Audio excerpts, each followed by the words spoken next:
ವಿಶ್ವದಲ್ಲಿ ಬೇರೆ ದೇಶಗಳಿಗೆ ಪೈಪೋಟಿ ನೀಡಿ 3-4ನೇ ಸ್ಥಾನಕ್ಕೆ ಬಂದಿದ್ದೇವೆ ಇವತ್ತು ದೇಶ. ಆದರೆ ನಾವು ಹಳ್ಳಿಗಳಿಗೆ ಬಂದಾಗ ನಿಜವಾದ ಪರಿಸ್ಥಿತಿ ಏನಿದೆ ಅಂತಕ್ಕಂಥದ್ದನ್ನು ನೋಡಿದಾಗ ನಾವಿನ್ನೂ ಯಾವ ಮಟ್ಟಿಗೆ ಬೆಳಿಬೇಕಾಗಿತ್ತು, ನಮ್ಮ ಜನರ ಬದುಕನ್ನು ಸರಿಪಡಿಸಬೇಕಾಗಿತ್ತು, ಅದರಲ್ಲಿ ವೈಫಲ್ಯತೆಯನ್ನು ನಾವು ಕಾಣ್ತಾ ಇದ್ದೇವೆ ಅನ್ನೋದು ನನ್ನ ಅಭಿಪ್ರಾಯ. ನಿಮ್ಮಗಳ ಆಶೀರ್ವಾದದಲ್ಲಿ ಈ ರಾಜ್ಯದಲ್ಲಿ 2 ಬಾರಿ ಮುಖ್ಯಮಂತ್ರಿ, ಕೆಲವು ಕ್ಷೇತ್ರಗಳಲ್ಲಿ ತುರುವೇಕೆರೆ ಅಂತ ಕ್ಷೇತ್ರದ ತಂದೆ ತಾಯಂದರು 35-38 ಸೀಟನ್ನು ನಮ್ಮ ಪಕ್ಷಕ್ಕೆ ಕೊಟ್ಟು ಆ ಭಗವಂತನ ದಯದಿಂದ 2 ಬಾರಿ ಮುಖ್ಯಮಂತ್ರಿ ಆದ. ನಾನು ಸಂಪೂರ್ಣ ಬಹುಮತದ ಸರ್ಕಾರದ ಮುಖ್ಯಮಂತ್ರಿ ಆಗಿರಲಿಲ್ಲ. ಆದರೆ ನನಗೆ ಅಧಿಕಾರ ಹೇಗೆ ನಡೆಸಬೇಕು ಅನ್ನೋದನ್ನು ಕಲಿಸ್ಕೊಟ್ಟವರು ದೊಡ್ಡ ದೊಡ್ಡ ವಿದ್ಯಾವಂತರಾಗಲಿ ಇಲ್ಲ ಅಧಿಕಾರಿಗಳಲ್ಲ, ನನಗೆ ಯಾವ ರೀತಿ ಆಡಳಿತ ನಡೆಸಬೇಕು ಅಂತಕ್ಕಂಥದ್ದನ್ನು ಕಲಿಸ್ಕೊಟ್ಟವರು ಈ ರಾಜಕಾರಣದಲ್ಲಿ.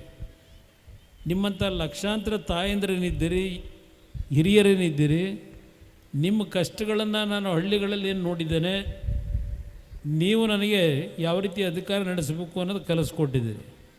ನಮ್ಮ ಕೃಷ್ಣಪ್ಪಣ್ಣವರಿಗೆ ಹೇಳ್ತಾಯಿದ್ರು, ಒಂದು ಹೆಣ್ಣು ಮಗಳು ಪಾತ್ರೆ ತೊಳೆದು ಓದಿರ್ತಕ್ಕಂಥ ಕುಟುಂಬದಲ್ಲಿ 97 ಅಂಕ ಪಡೆದಿದ್ದಾಳೆ ಅಂತ. ಮಕ್ಕಳು ಇವತ್ತು ಓದಬೇಕು ಅನ್ನೋದು ಒಂದು ಕಡೆ. ನಾನೇ ಮುಖ್ಯಮಂತ್ರಿ ಇದ್ದಾಗ ಬಹುಶಃ ರಾಜ್ಯದ ಇತಿಹಾಸದಲ್ಲಿ ಶಿಕ್ಷಣಕ್ಕೆ ದೊಡ್ಡ ಮಟ್ಟದ ತೀರ್ಮಾನಗಳನ್ನು ತೆಗೆದುಕೊಂಡಂಥ ಸರ್ಕಾರ ಇದ್ದರೆ ನಾನು ಮುಖ್ಯಮಂತ್ರಿ ಆದಂಥ ಸಂದರ್ಭ. ದಾಖಲೆಗಳೇ ಹೇಳುತ್ತೆ ನಾನು ಯಾವ ರೀತಿ ಕೆಲಸ ಮಾಡಿದ್ದೇನೆ ಅಂತ ಹೇಳಿ. ಆದರೆ ಇವತ್ತು ನಿಮ್ಮ ಕುಟುಂಬದಲ್ಲಿ ಗಂಡು ಮಕ್ಕಳಿರಲಿ ಹೆಣ್ಣು ಮಕ್ಕಳಿರಲಿ, ಕಂಪ್ಯೂಟರ್ ಸೈನ್ಸ್ ಮಾಡಿಸ್ತೀರಿ, ಮೆಕ್ಯಾನಿಕಲ್ ಇಂಜಿನಿಯರ್ ಮಾಡಿಸ್ತೀರಿ, ಸಿವಿಲ್ ಇಂಜಿನಿಯರ್ ಮಾಡಿಸ್ತೀರಿ.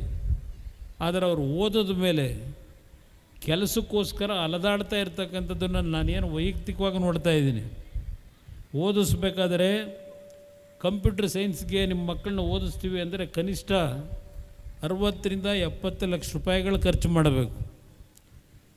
ಕೆಲಸ ಗ್ಯಾರಂಟಿ ಇಲ್ಲ. ನಾನು ನೋಡ್ತಾ ಇದ್ದೀನಿ ಈಗ ಪ್ರತಿನಿತ್ಯ ನನ್ನ ಹತ್ರ ಕನಿಷ್ಠ ಒಂದು 200-300 ಜನ ಕೆಲಸ ಕೇಳ್ಕೊಂಬರ್ತಕ್ಕಂಥ ಪರಿಸ್ಥಿತಿಗಳನ್ನೇ ನೋಡ್ತಾ ಇದ್ದೇನೆ. ಅದರಲ್ಲೂ ಕೆಲವು ಹೆಣ್ಣು ಮಕ್ಕಳು ತಂದೆ ಇರಲ್ಲ, ತಾಯಿ ಇದ್ದರೂ ಬಡತನ, ಬದುಕಿಗೆ ದಾರಿ ಇರಲ್ಲ.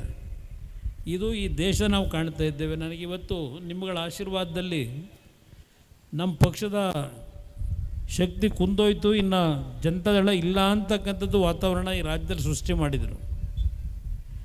ನಿಮ್ಮ ಶುಭ ಹಾರೈಕೆಯ ದೇವರ ಅನುಗ್ರಹದಲ್ಲಿ ಪುನಃ ದೇಶದಲ್ಲಿ ಒಂದು ನರೇಂದ್ರ ಮೋದಿಯವರ ಸರ್ಕಾರದಲ್ಲಿ ಮಂತ್ರಿಯಾಗಿ ಕೆಲಸ ಮಾಡತಕ್ಕಂಥದ್ದು ಅವಕಾಶ ದೊರಕಿತು.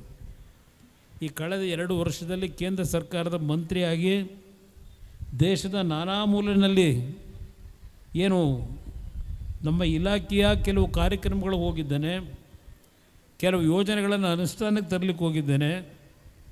ಇವತ್ತು ಈ ಒಂದು ಸ್ಥಿತಿವಂತರು ಅಂತಕ್ಕಂಥದ್ದು, ಹಣ ಇರ್ತಕ್ಕಂಥದ್ದು ಕೇವಲ ಒಂದು 4-5% ಜನಗಳ ಕೈನಲ್ಲಿ.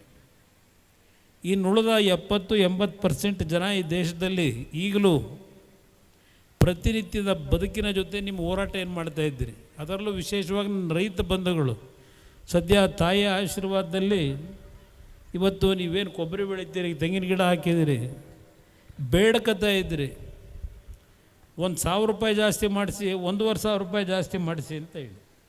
11,000 ರೂಪಾಯಿ ಇದ್ದಾಗ ಕ್ವಿಂಟಾಲಿಗೆ, 9,000 ಇದ್ದಾಗ ಇನ್ನೊಂದು 1,500 ರೂಪಾಯಿನೋ 2,000 ರೂಪಾಯಿನೋ ಜಾಸ್ತಿ ಕೊಡಿಸಿ ಬೆಂಬಲ ಬೆಲೆ ಅನ್ನಿವ್ರಿ. ಇವತ್ತು 38,000 39,000ಕ್ಕೆ ಯಾವ ಸರ್ಕಾರಗಳ ಅನುಕಂಪ ನಿಮ್ಮ ಮೇಲಿದೆ. ಇವತ್ತು ಯಾವ ತೆಂಗಿನ ಗಿಡ ಉಳಿಸ್ಕೊಂಡಿದ್ದೀರಿ, ಒಂದು ಒಳ್ಳೆಯ ಬದುಕನ್ನು ದೇವರು ಕೊಡ್ತಾ ಇದ್ದಾನೆ. ಆದರೆ ಫಲ ಇಲ್ಲ. ಇವತ್ತು ತೆಂಗಿನ ಗಿಡಗಳು ಹಾಳಾಗಿದ್ದಾವೆ.